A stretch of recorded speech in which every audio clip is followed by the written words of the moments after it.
What is going on, you awesome people? Welcome back to another episode. We are here again in the snake room. I got to do some maintenance in here today. I'm also going to be moving some snakes around.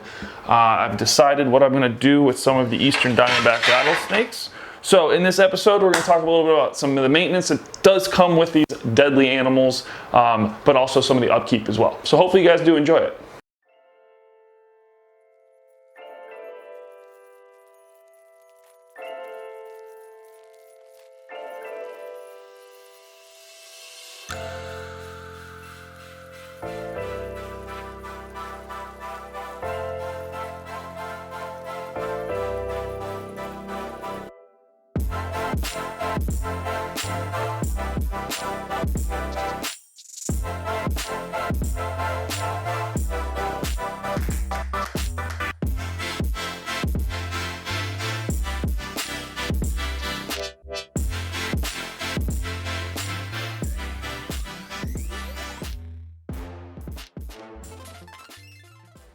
So now, as most of you guys know, I do have quite a bit of eastern diamondback rattlesnakes. The reason why is because one, well, they're my kind of favorite rattlesnake, but two, because I do plan on trying to do some conservation work with them here in the future.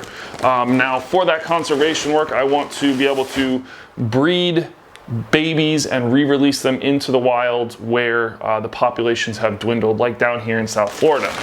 So that's the whole reason why I actually have so many eastern diamondback rattlesnakes compared to the other rattlesnakes in my collection.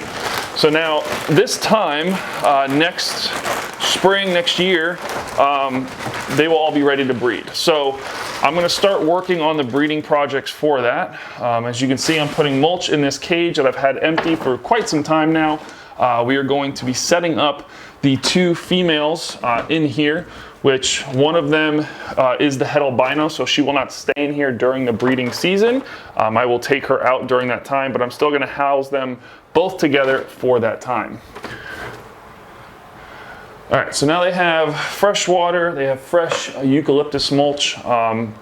So this is again going to be kind of temporary. I am going to try and get another eastern diamondback rattlesnake here in the future, a male, just not quite yet. I don't really have the space for another male right now, so there's no reason for me to try and get one.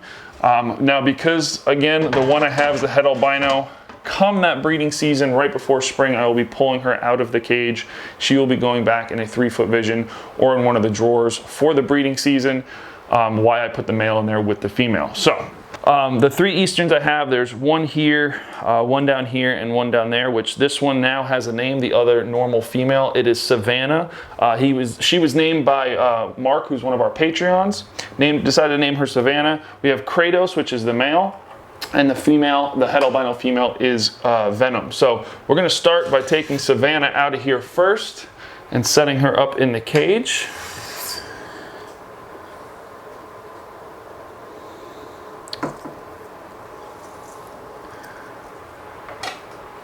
So now another huge reason I really haven't worked with this particular snake as much as I have with some of my other rattlesnakes is for the simple fact that she is going to be a breeder.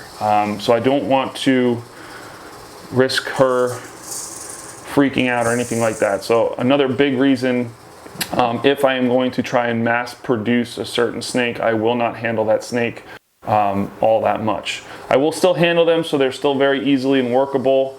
You know, for things like this where I have to take her out and either move her or grab her or something like that. But when it comes to the free handling and picking this snake up with my bare hands, it's not something I'm going to work on too passionately about. All right.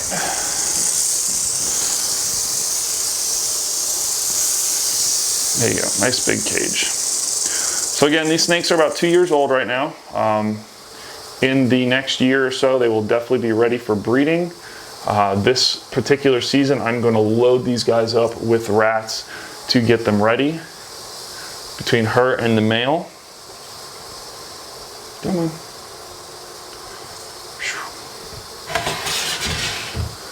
So now one of the other reasons I'm also doing this is because I have the big female Miss Tex, the Western Diamondback rattlesnake, in one of the drawers. I want to put her back into one of these cages. That's actually her rattling right now.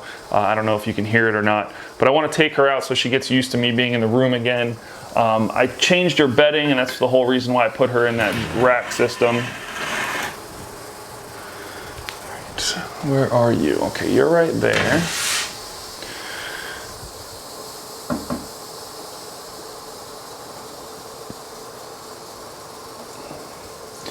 Now this snake I will start to work with eventually, but it is probably the nastiest of the three, and the biggest too, because this snake I'm not going to mass produce babies with it. I don't want to. You know, I might breed this snake in the future to try and get albinos, but I need to breed it to an albino male in order to get albino babies from it, possibly, because it is het albino. So she is always grumpy, this snake.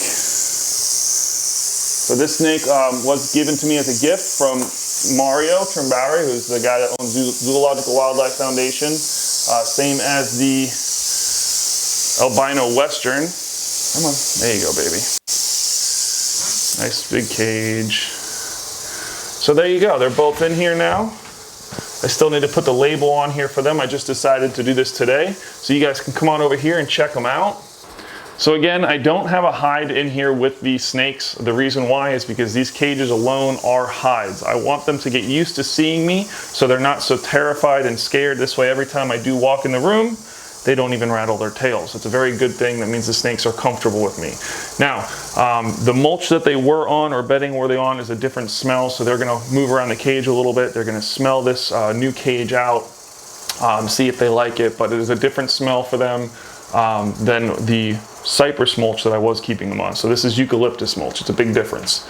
Oh, you're out. You want to say hi? Would you like to tell the awesome fans of the channel how you have not eaten for me yet because you're just such a picky eater? Such a picky eater. Look at him. Even with the tiniest little crack, this boy decides, or this girl, whatever it is, decides to stick his head out and watch us, always. The little baby king cobra over here, he also has shed his skin, so that is a very good sign. That means he is growing. Fully eating rat pinkies only. He is in the hide there a little bit. He is starting to lighten up, which is a very good sign. That means I don't need to feed him every 3 days now. I can go to possibly feeding him, I'd say roughly about every 4 to 5 days now. So that's a good sign. He started eating 2 rat pinkies for me. So the coral cobra is actually deep in shed right now. She kind of looks funny, not gonna lie. So if you come on over here, hey, where you at? There she is. So very, very blue, almost white color. So she'll be shedding here any day now. She's the next one to get a cage upgrade when I do get a cage for her. I want to do her in a setup kind of like the baby king cobra, so she has stuff to move around in, some logs to hide in, all that fun stuff. Not really a snake that likes to be out. She's always buried in the dirt. So I have to get these cages cleaned out before I do actually take the Western Diamondback out of there. So I will catch up with you guys here in a little bit. So I skipped the boring part, set up the cages, all that fun stuff. I'm gonna move some stuff around. I actually took the gaboon out and deep cleaned her cage too. Now something I always do, and every snake keeper or animal keeper should do this, when you put a new animal in a new cage, you should always disinfect the crap out of that cage. I use 2 different disinfectants. I use Simple Green for one, as a cleaner mostly, and then as a disinfectant I use chlorhexidine, which is great. Both of these are animal safe. You can actually spray your snake hooks down in between uses or when you're done with the snake room, just to make sure they're clean as well with this stuff. So it's really nice to have. So I'm gonna go ahead, sorry, I'm like trying to hurry up and do this. I've been out of breath. Grab the gaboon.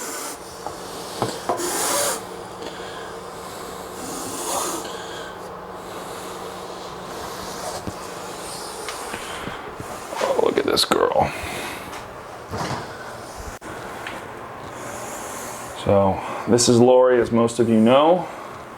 She's in a much better mood than she was last time I had her out. Last time I had her out, she just was not a happy camper, but that's because she unfortunately smashed her face up against the glass. You're okay. So yeah, unfortunately she smashed her face up a little bit when Coral was in here bothering her, but she's doing much better now, much better attitude. So that's always a good thing. So we're gonna go ahead and put her back in her cage. So now the reason why I'm moving her into this one, the light is a little bit brighter. You guys will be able to see her colors better when we do film with her. I also just changed her bedding from Eco Earth to the eucalyptus mulch. So that's some nice new smells for her. Something I've seriously been debating on doing is actually putting her on my bioactive mix with the bugs, but again, seriously debating on if I want to do that or not. Which that's something too I can do because I use so many different beddings. If you guys maybe want me to do a video on the different beddings I use, that is a possibility. I can do that for you guys. Just let me know in the comment section below. Come on, baby. There you go. Watch your tail. Boop. Perfect. All right, so in this cage, we're gonna be putting the Western Diamondback Big Miss Tex in here. So I gotta move some stuff because when I do, this is why I normally don't film in here when I'm cleaning and doing this kind of stuff because I'm very messy when it comes to this point. So I got stuff kind of everywhere. So she's been living in this drawer now for, I wanna say a good couple months. That's why you guys probably haven't seen her too much on the channel. I had a slight problem with her cloaca. It had gotten a little inflamed, so I had put some medicine on it. I put her on this aspen bedding.